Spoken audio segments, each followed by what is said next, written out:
Hello, I am Tarık Toros. Welcome to What's Happening in Turkey. A quiet coup in Ankara, when a chief prosecutor becomes justice minister. What unfolded in Turkish politics this week was far more than a routine cabinet reshuffle. Two powerful ministries changed hands, and within hours, the Turkish parliament descended into physical confrontation. But this is not simply a story about new faces in government.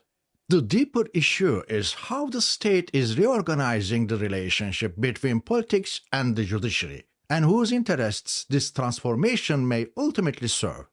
For international viewers, this matters because in Turkey, the judiciary has long been one of the central arenas where political power is exercised, contested, and reshaped.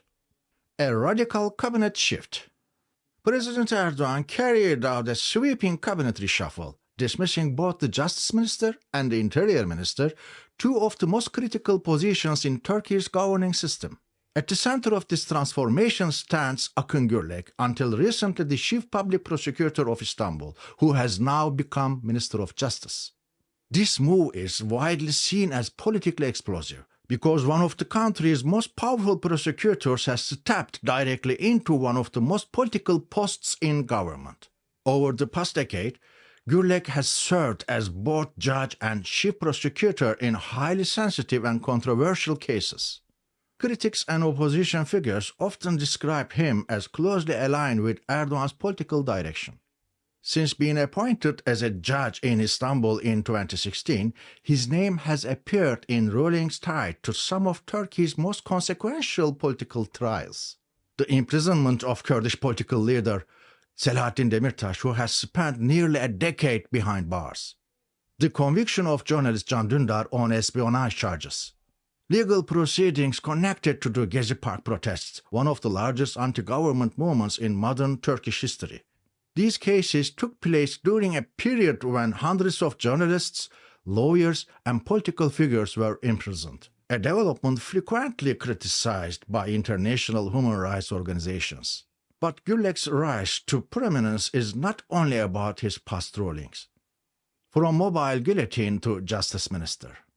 In the March 2024 local elections, the main opposition party, the CHP, emerged as the largest political force nationwide after winning major metropolitan cities. Just 6 months later, in October 2024, a quiet yet decisive appointment took place. Akın Gürlek became Chief Public Prosecutor of Istanbul. Shortly after taking office, he launched a series of investigations targeting opposition-run municipalities. Dozens of mayors were detained or arrested. The most politically sensitive case involved Ekrem İmamoğlu, widely considered President Erdoğan's strongest electoral rival. Many opinion polls suggested he was the only opposition figure capable of defeating Erdoğan in a presidential race. İmamoğlu has now been imprisoned for nearly a year.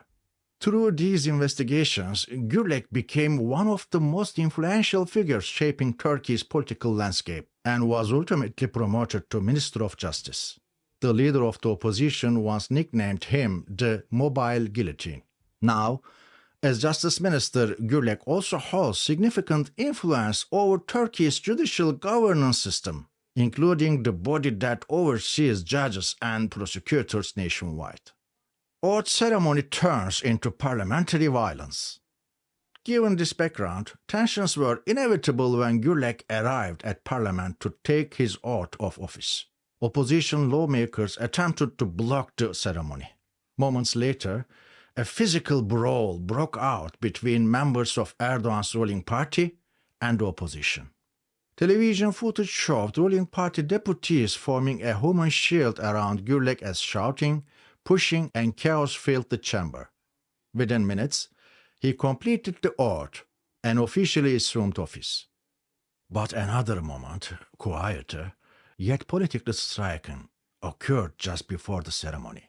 Senior opposition figures met Gürlek privately in a room without cameras.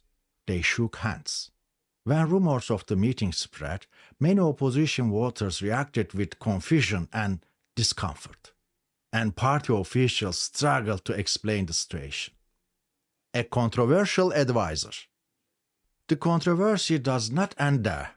One of Gürlek's new appointments, Furkan Torlak, now serving as his press advisor, has raised additional questions.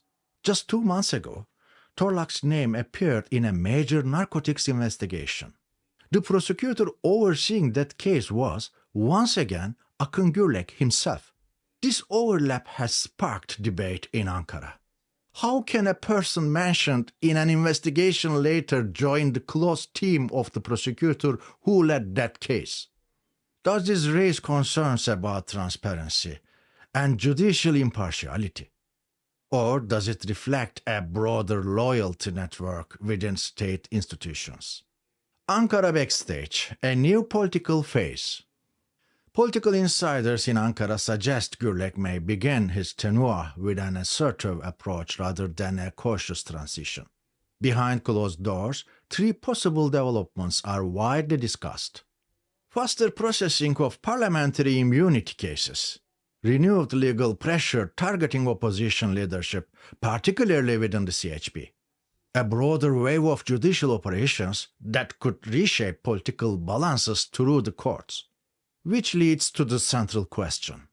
Is Turkey entering a harsher legal political phase, one in which the judiciary becomes an even more direct instrument of political power?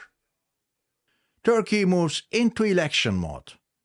Turkey now appears to be fully entering election mode. The reshuffling of the Justice and Interior Ministries is widely interpreted as preparation for a politically intense period ahead. Facing economic strain and declining public support, President Erdoğan seems to be adopting a harder political stance, narrowing his room for maneuver. The fight in parliament this week may have been only the opening scene, because sometimes countries change direction through elections.